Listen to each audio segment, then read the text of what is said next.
नमस्कार दोस्तों, हमारे YouTube चैनल में आप सबका हार्दिक स्वागत है। फ्रेंड्स, आज हम कक्षा 7 विषय हिंदी अध्याय 7 अपूर्व अनुभव के अभ्यास प्रश्नों को हल करने वाले हैं। तो आइए सबसे पहले पाठ से में हमारा पहला प्रश्न है, यासुकी चान को अपने पेड़ पर चढ़ाने के लिए तोतो चान ने अथक प्रयास क्यों किया, लिखिए। उत्तर में हम लिखेंगे, यासुकी चान विकलांग था। वह स्वयं पेड़ पर नहीं चढ़ सकता था, लेकिन उसके मन में भी पेड़ पर चढ़ने की इच्छा उत्पन्न होती थी। उसके भी मन करता था कि वह पेड़ पर चढ़कर आसपास की चीज़ें देखे। तोतो चान उसका लटका हुआ उदास चेहरा नहीं देख पाई और तोतो चान के मन में भी उसको पेड़ पर चढ़ाने की हार्दिक इच्छा थी। इसलिए तोतो चान ने यासुकी चान को पेड़ पर चढ़ाने के अथक प्रयास किया। प्रश्न 2, दृढ़ निश्चय और अथक परिश्रम से सफलता पाने के लिए तोतो चान और यासुकी चान को अपूर्व अनुभव मिला। इन दोनों के अपूर्व अनुभव कुछ अलग अलग थे। दोनों में क्या अंतर थे, लिखिए। उत्तर लिखेंगे हम, तोतो चान बहुत खुश थी कि उसने एक बच्चे की इच्छा पूरी की और उसे भी अनुभव करवाया कि वह भी हमारी तरह ही है।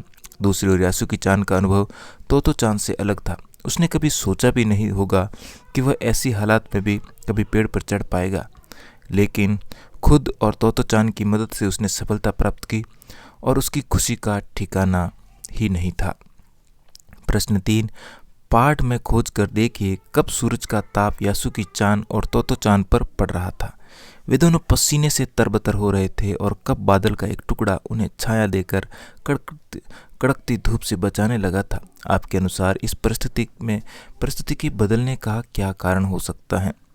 उत्तर लिखेंगे हम, जब तोतो चान यासुकी चान को ऊपर की ओर खींच रही थी तब वे सूरज की गर्मी से पसीने पसीने हो रहे थे। कुछ समय बाद दोनों द्विशखा पर पहुंचने का प्रयास कर रहे थे। उस समय बादल उन पर छाया करता हुआ उन्हें ठंडक देने का प्रयास कर रहा था। वह ऐसा इसलिए कर रहा था ताकि उन्हें गर्मी ना लगे और दोनों अपने पेड़ पर चढ़ने के काम में न रुके। हमारे अनुसार ये परिस्थिति इसलिए बदली क्योंकि जब कोई किसी की बिना स्वार्थ के मदद करता है तो भगवान जी भी उसका साथ देते हैं। प्रश्न 4, यासुकी चान के लिए पेड़ पर चढ़ने का यह अंतिम मौका था। इस अधूरे वाक्य को पूरा कीजिए और लिखकर बताइए कि लेखिका ने ऐसा क्यों लिखा होगा। उत्तर में लिखेंगे हम, लेखक ने पेड़ पर चढ़ने का यह अंतिम मौका है इसलिए लिखा है क्योंकि एक तो वो दोनों अथक प्रयास करने के बाद जब चढ़ नहीं पा रहे थे तो उन्हें भी अंदर से बुरा लग रहा था। साथ में उन्हें ये बात किसी को बताई भी नहीं थी। अगर उनसे कोई गलती हो जाती और यासुकी चान अगर पेड़ से घिर जाता तो उसे बहुत परेशानी हो जाती। ऐसा भी हो सकता था कि उसके लिए उसे भविष्य में थोड़ा सा भी चलना नामुमकिन हो जाता। पाठ से आगे में पहला प्रश्न, तोतो चान ने अपनी योजना को बड़ों से इसलिए छुपाया कि उसमें जोखिम था।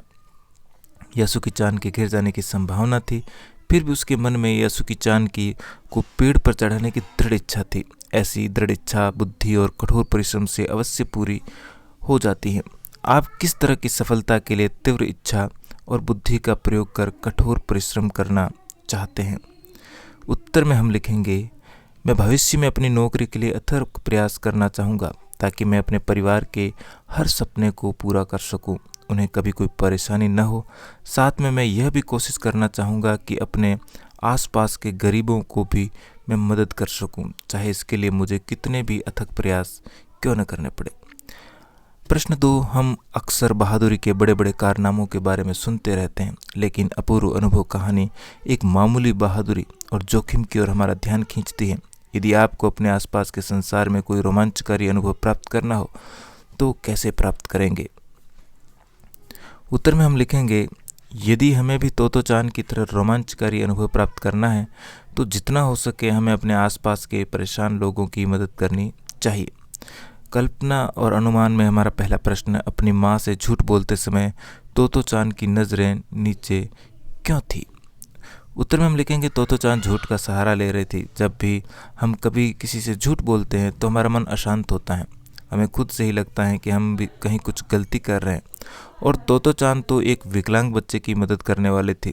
अगर उसे कुछ हो जाता तो वह और भी ज़्यादा परेशानी में आ जाती। इसलिए तोतो चान की नज़रें नीचे थी। प्रश्न 2, यासुकी चान जैसे शारीरिक चुनौतियों से गुजरने वाले व्यक्तियों के लिए उतरने चढ़ने की सुविधा हर जगह नहीं होती, लेकिन कुछ जगहों पर ऐसी सुविधाएं दिखाई देती हैं। उन सुविधा वाली जगहों की सूची बनाइए। उत्तर लिखेंगे, ऐसी सुविधाएं हम बड़े मंदिरों, अस्पताल, विद्यालय, धर्मशाला, रेलवे स्टेशन, हवाई जहाज जैसे जगहों पर देखने को मिलती हैं। भाषा की बात करें तो यहाँ पर पहला प्रश्न द्विशाखा द्वारा द्वि और शाखा के योग से बना है। द्वि का अर्थ है दो और शाखा का अर्थ है डाला। द्विशाखा पेड़ के तने का वह भाग है जहाँ से दो मोटी मोटी डालियाँ एक साथ निकलती हैं। द्वि की भांति आप त्रि से बनने वाले शब्द त्रिकोण जानते होंगे। त्रि का अर्थ होता है 3। इस प्रकार 4, 5, 6, 7, 8, 9 और 10 संख्यावाची संस्कृत शब्द उपयोग में अक्सर आते हैं। इन संख्यावाची शब्दों की जानकारी प्राप्त कीजिए और देखिए कि क्या इन शब्दों की ध्वनियाँ अंग्रेजी संख्या के नामों से कुछ कुछ मिलती जुलती हैं, जैसे हिंदी 5, संस्कृत 8, अंग्रेजी 8। अब यहाँ पर हम उत्तर में लिखेंगे 3 सारणी बनाएंगे, एक हिंदी, एक संस्कृत और अंग्रेजी की। जैसे हिंदी में हम 4 कहते हैं, संस्कृत में उसे चतु कहते हैं और अंग्रेजी में 4, यानी कि यहाँ पर कोई मेल नहीं है। 5 को संस्कृत में पंच और अंग्रेजी में 5, यहाँ पर भी नहीं। 6 को अंग्रेजी संस्कृत में षट और अंग्रेजी में 6, यहाँ पर भी मेल नहीं है। 7 को यहाँ पर हम संस्कृत में सप्त कहते हैं और 7 अंग्रेजी में कहते हैं, यहाँ पर 7 सप्त 7 यहाँ पर मेल है। इसी प्रकार 8 संस्कृत में अष्ट और यहाँ पर 8, तो अष्ट 8, 8 यहाँ पर भी मेल है। 9, 9, 9 यहाँ पर भी है। 10, 10, 10 यहाँ पर नहीं है। इसी प्रकार प्रश्न दूसरा है पाठ में ठिठिया कर हंसने लगी, पीछे से ढकियाने लगी जैसे वाक्य आए हैं। ठिठिया कर हंसने के मतलब का आप अवश्य अनुमान लगा सकते हैं। ठी ठी ठी हंसना या ठहाका मारकर हंसना बोलचाल में प्रयोग होता है। इनमें हंसने की ध्वनि के साथ एक खास अंदाज को हंसी का विशेषण बना दिया गया है। साथ ही ठिठियाना और धकियाना शब्द में आना प्रत्यय का प्रयोग हुआ है। इस प्रत्यय से फिल्माना शब्द भी बन जाता है। आना प्रत्यय से बनने वाले 4 सार्थक शब्द लिखिए। उत्तर में हम लिखेंगे पगलाना, सहना, सहाना, अपनाना, कहलाना आदि। इसके साथ ही हमारा पाठ यहीं पर समाप्त हुआ। वीडियो अच्छा लगा हो तो लाइक, शेयर और चैनल पर पहली बार है तो चैनल को सब्सक्राइब करना बिल्कुल भी ना भूलें। मिलते हैं इसी प्रकार के एक और वीडियो में। धन्यवाद।